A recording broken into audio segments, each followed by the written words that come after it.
कपितन तेज प्रताप तुम्हारा, है विधिवश संसार हमारा। राम काज लगी तब अवतारा, सुनतहि भयहु पर्वताकारा। जामवंत जी हनुमान जी को याद दिलाते हैं कि तुम में अतुलनीय बल और पराक्रम है और तुम्हारा जन्म राम जी के कार्य के लिए ही हुआ है। जैसे ही हनुमान जी ने यह सुना, वे पर्वत के समान विशाल और शक्तिशाली हो गए। इस प्रेरणा ने उन्हें अपने सामर्थ्य को पहचानने और सीता जी का पता लगाने के लिए उड़ान भरने की प्रेरणा दी। तो जय श्री राम मित्रों, आज की इस कथा में हम जानेंगे रामायण का एक ऐसा महत्वपूर्ण प्रसंग जहां जामवंत जी ने हनुमान जी को उनकी शक्ति का स्मरण दिलाया। हनुमान जी जिनमें अपार शक्ति थी, परंतु वे स्वयं उससे अनजान थे। जामवंत के प्रेरक वचनों ने न केवल उन्हें जागृत किया, बल्कि उन्हें महान कार्य के लिए प्रेरित किया। तो आइए मित्रों, इस अद्भुत कथा को विस्तार से सुने और उससे प्रेरणा प्राप्त करें। तो प्यारे मित्रों, आज की कथा में आप सुन रहे हैं जामवंत द्वारा हनुमान को प्रेरणा। वानरों के समक्ष भयंकर महासागर विशाल लहरों से व्याप्त होकर निरंतर गर्जना कर रहा था। समुद्र तट पर बैठकर वे विचार विमर्श करने लगे। युवराज अंगद निराश होकर बोले, सीता जी को खोज पाने में हम लोग सर्वथा निष्फल रहे हैं। अब हम लौटकर राजा सुग्रीव और रामचंद्र जी को कैसे मुख दिखलाएंगे। निष्फल होकर लौटने से तो अच्छा है कि हम यहाँ अपने प्राण त्याग दें। इस पर बुद्धिमान हनुमान जी ने कहा, हे तारानंदन, तुम युद्ध में अपने पिता के समान ही अत्यंत शक्तिशाली हो। अत्यंत बुद्धिमान होते हुए भी तुम इस तरह से निराशा की बातें क्यों कर रहे हो? यह तुम्हें शोभा नहीं देता। इस प्रकार से उनका विचार विमर्श चल ही रहा था कि वहां पर गिद्धराज संपाति आ पहुंचा। वानरों को देखकर वह बोला, आज दीर्घ काल के पश्चात मुझे मेरे कर्मों के फल के रूप में यह भोजन प्राप्त हुआ है। मैं एक एक करके वानरों का भक्षण करता जाऊंगा। संपाति के वचन सुनकर दुखी हुए अंगद ने हनुमान जी से कहा, एक तो हम लोग जानकी जी को खोज नहीं पाए, उस पर यह दूसरी विपत्ति आ गई है।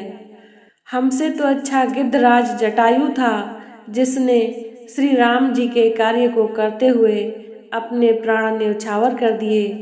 अंगद के मुख से जटायु का नाम सुनकर संपाति ने आश्चर्य से कहा, जटायु तो मेरा छोटा भाई है, तुम उसके विषय में मुझे पूरा हाल बताओ।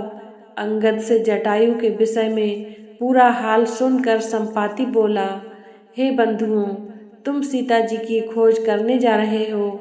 मैं इस विषय में जो भी जानता हूँ वह तुम्हें बताता हूँ, क्योंकि रावण से मैं अपने छोटे भाई जटायु का प्रतिशोध लेना चाहता हूँ, परंतु मैं वृद्ध और दुर्बल होने के कारण रावण का वध नहीं कर सकता।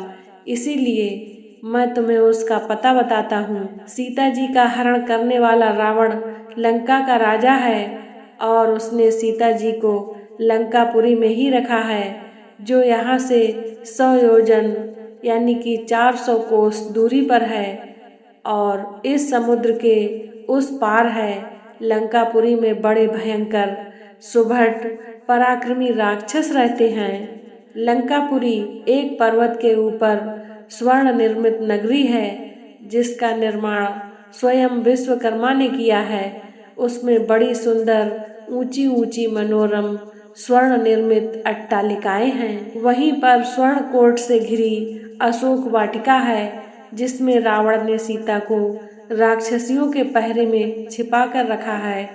इस समुद्र को पार करने का उपाय करो, तभी तुम सीता तक पहुंच सकोगे। यह कहकर वह गिद्ध मौन हो गया। विशाल सागर की अपार विस्तार देखकर सभी बानर चिंतित होकर एक दूसरे का मुंह ताकने लगे। अंगद, नल, नील आदि किसी भी सेनापति को समुद्र पार करके जाने का साहस नहीं हुआ। उन सबको निराश और दुखी देखकर वृद्ध जामवंत ने कहा, हे पवनसुत, तुम इस समय चुपचाप क्यों बैठे हो? तुम तो वानर राज सुग्रीव के समान पराक्रमी हो। तेज और बल में तो राम और लक्ष्मण की भी बराबरी कर सकते हो। तुम्हारा वेग और विक्रम पक्षी राज गरुड़ से किसी भी भांति कम नहीं है, जो समुद्र में से बड़े बड़े सर्पों को निकाल लाता है। इतना अतुल बल और साहस रखते हुए भी तुम समुद्र लांघकर जानकी जी तक पहुंचने के लिए तैयार क्यों नहीं होते?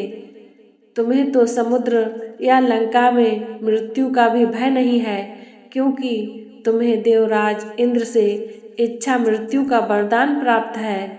जब तुम चाहोगे तभी तुम्हारी मृत्यु होगी, अन्यथा नहीं।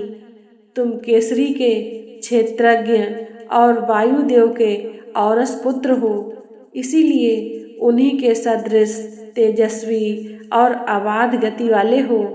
हम लोगों में तुम ही सबसे अधिक साहसी और शक्तिशाली हो, इसीलिए उठो और इस महासागर को लांघ जाओ। तुम ही इन निराश वानरों की चिंता को दूर कर सकते हो। मैं जानता हूँ इस कार्य को केवल तुम और अंगद दो ही व्यक्ति कर सकते हैं, पर अंगद अभी बालक है। यदि वह चूक गया और उसकी मृत्यु हो गई तो सब लोग सुग्रीव पर कलंक लगाएंगे और कहेंगे कि अपने राज्य को निष्कंटक बनाने के लिए उसने अपने भतीजे को मरवा डाला। यदि मैं वृद्धावस्था के कारण दुर्बल न हो गया होता तो सबसे पहले मैं समुद्र लांघता। इसीलिए हे वीर, अपनी शक्ति को समझो और समुद्र लांघने को तत्पर हो जाओ। जामवंत के प्रेरक वचनों को सुनकर हनुमान जी को अपनी क्षमता और बल पर पूरा विश्वास हो गया। अपनी भुजाओं को तानकर हनुमान जी ने अपने सशक्त रूप का प्रदर्शन किया और गुरुजनों से बोले, आपके आशीर्वाद से मैं मेघ से उत्पन्न हुई बिजली की भांति पलक मारते निराधार आकाश में उड़ जाऊंगा। मुझे विश्वास हो गया है कि मैं लंका में जाकर अवश्य विदेह कुमारी के दर्शन करूंगा। यह कहकर उन्होंने घोर गर्जना की, जिससे समस्त वानरों के हृदय हर्ष से प्रफुल्लित हो गए। सबसे विदा लेकर हनुमान जी महेंद्र पर्वत पर चढ़ गए और मन ही मन समुद्र की गहराई का अनुमान लगाने लगे। तो प्यारे मित्रों, आज की कथा को यहीं पर विराम देते हैं। अब किष्किंधा कांड समाप्त हुआ। अब हम सुंदर कांड में प्रवेश करेंगे। अब आइए सुनते हैं कुछ अनमोल वचनों को।